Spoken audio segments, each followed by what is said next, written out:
Hello, brothers and sisters out there. This is Brother Frank. This will be a duplicate of a video that I already made. Um, but I'm be taking. I'm making this video for everyone who has an ear to hear. I'll be taking scriptures from the Bible, King James Version. I'll be taking these right out of the Bible. No interpretation. I mean, it's coming straight out of the Bible. I've had some problems with the last video I made. People have a problem hearing the truth. If one of those people, you could just keep it moving. I'm making this for everybody who has an ear to hear. Hopefully by the end of this, all viewers out there can eliminate who we know for sure are not the people that the Bible is speaking to, because the Bible is dealing with a certain group of people. And hopefully by the end of this, some of you can come closer to find out who those people are. And a lot of you viewers out there, you will figure out who you are in this whole scheme of things, because believe it or not, God chose a certain people, and He gave a promise to a certain people. All right, so I'm going to read, starting off with Jeremiah 17:4. And thou, even thyself, shalt discontinue from thine heritage that I gave thee, and I will cause thee to serve thine enemies in the land which thou knowest not.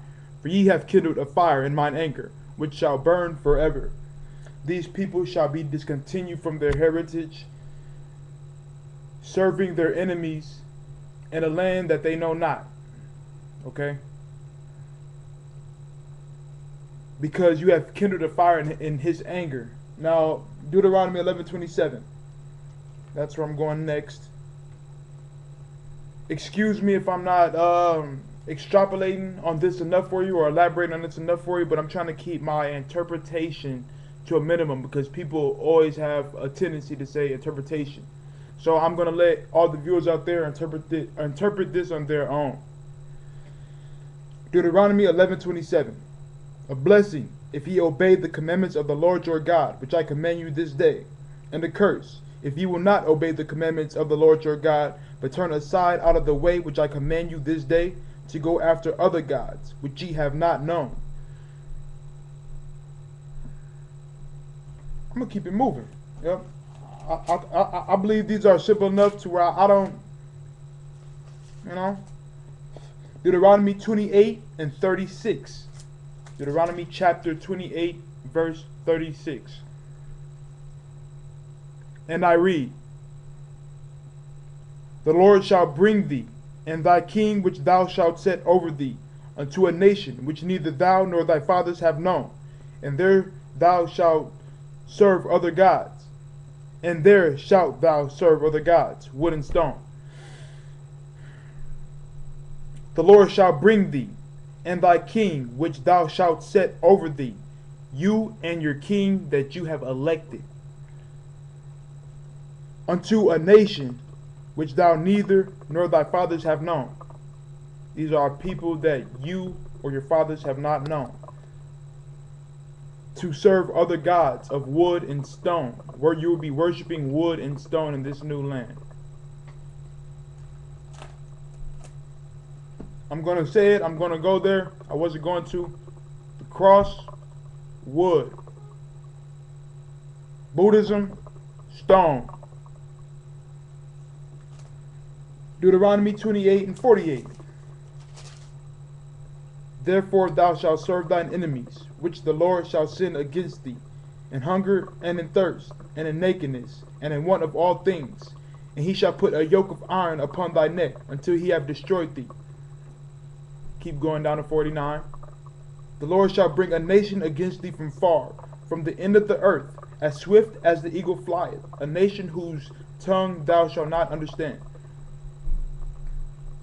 Thou shalt serve other enemies, which the Lord shall send against thee, in hunger and in thirst and in nakedness and in want of all things.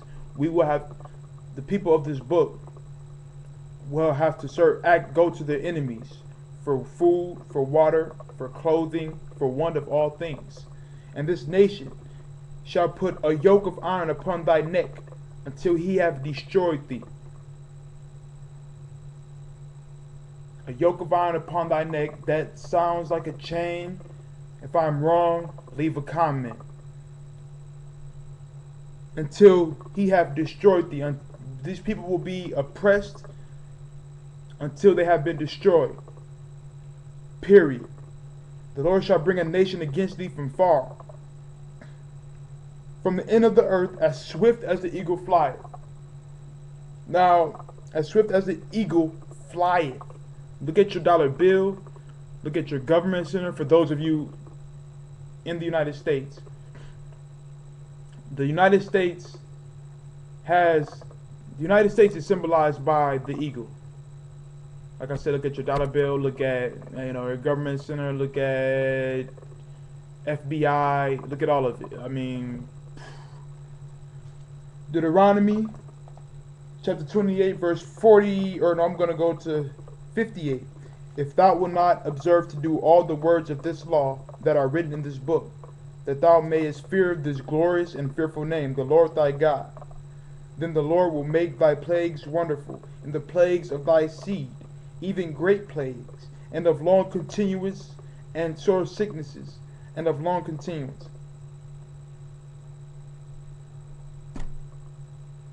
The Lord will make thy plagues wonderful. Plagues are sicknesses. Plagues are diseases on a big scale as far as how far it spreads. Plagues, sicknesses, diseases. He will send diseases and the plagues of thy seed, and of long continuance. So these will be given to our seeds, and these have long continuance, as in they will be passed down from generation to generation. This is the curse. 58. If thou wilt not observe to do all the words of this law that are written in this book, that thou mayest fear this glorious and fearful name, the Lord thy God, then the Lord will.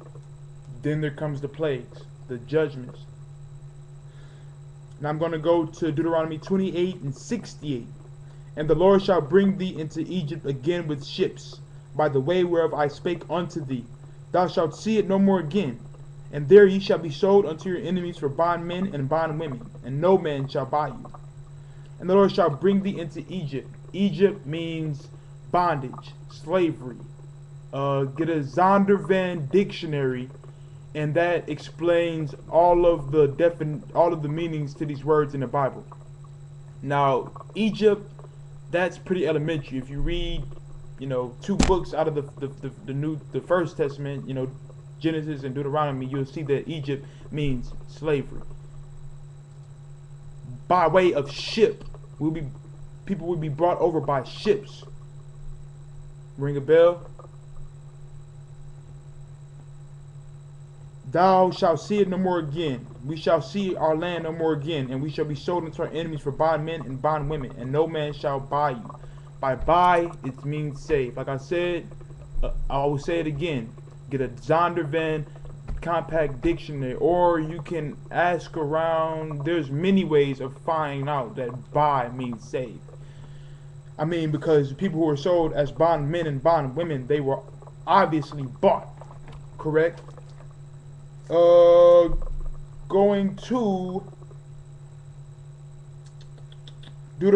back to Deuteronomy 9 and 24. And this is why we can't be mad at anyone but ourselves. And I'm not preaching hate. I'm not preaching because they will try. I'm not preaching hate. I can't mad at anybody. These are our judgments that we are receiving. Oh, okay, I guess I've let out the secret. Most people that are being oppressed in this earth today are the people of this book. Me being one of them. I'm a black man. Black and Mexican. I'm from the tribe of Judah and Issachar. Judah being the blacks here in America, Issachar being the Mexicans. Deuteronomy 9 and 24. Ye have been rebellious against the Lord from the day that I knew you. Now Samuel 15 and 23 speaks on rebellion, and I will read that now. And I read Samuel 15 and 23. Dang, I went to the...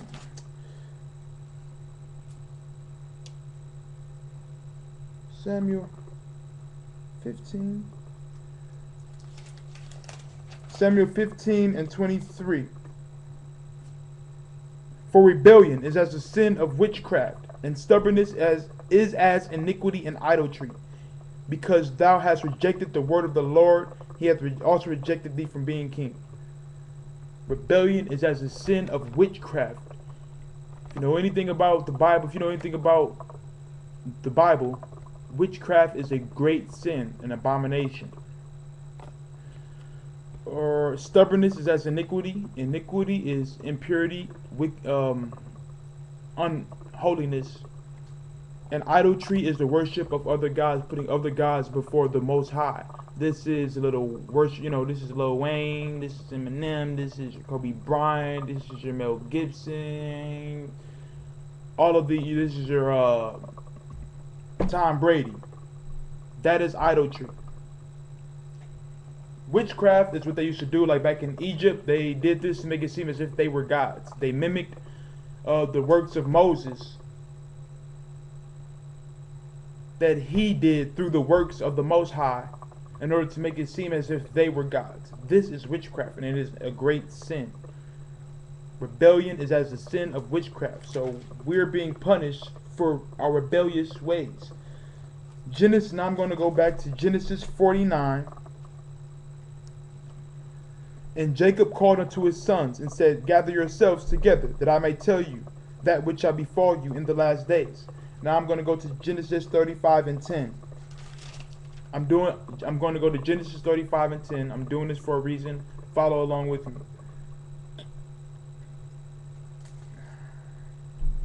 And God said unto him, Thy name is Jacob. Thy name shall not be called any more Jacob, but Israel shall be thy name. And he called his name Israel. Jacob's name was changed from Jacob to Israel. Am I interpreting that? Okay, I say that to say this. If you go to Genesis 49, and Jacob called unto his sons and said, Gather yourselves together, that I may tell you that which shall befall you in the last days. Jacob has 12 children. Okay? These 12 children are the children of Jacob / the children of Israel. They are Israelites. I'm an Israelite. One of these children being Judah. If you go Genesis 49, you go down to 8. He speaks of Judah, his one of 12 children. Judah, thou art he whom thy brethren shall praise. I am Judah. Judah raps. Everybody wants to rap. Judah, where it sags his pants, everybody wants to sag their pants. Now I'm going to go to... I have to move quick because I'm running out of time. I can only have a 15-minute video. So I'm going to Hebrews 7 and 14. Those who don't want to hear, I can care less. I don't need, for you to tell me, oh, you're following. What are you doing? What are you doing? Those are evil. Those are evil spirits, and I have learned that now the hard way. There's nothing I can do for those people. We're dealing with evil spirits. These are not people that I'm fighting. These are spirits. Hebrews 7 and 14. For it is evident that our Lord sprang out of Judah.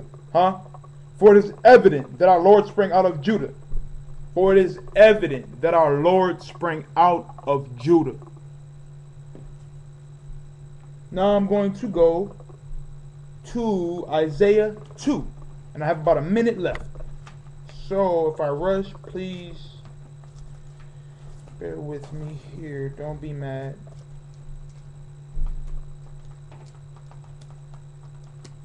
Isaiah 2. Isaiah chapter 2, verse 2. And it shall come to pass in the last days that the mount of the Lord's house shall be established in the top of the mountains, and shall be exalted above the hills, and all nations shall flow into it. And many people shall go and say, Come ye, and let us go up to the mountain of the Lord, to the house of the God of Jacob. And he will teach us of his ways, and we will walk in his paths. For out of Zion shall go forth the law, and the word of the Lord from Jerusalem. And he shall judge among the nations, and shall rebuke many people. And they shall beat their swords into plowshares, and their spears into pruning hooks. Nation shall not rise sword against nation, neither shall they learn war anymore. When the people get back into their land, there will be no more war. So obviously the people there aren't the real people. They're Revelations 2 and 9. I know thy works and tribulations and poverty. And I know the blasphemy of them which say they are Jews and are not, but are the synagogues of Satan. The people over there are the synagogue of Satan. Have a nice day.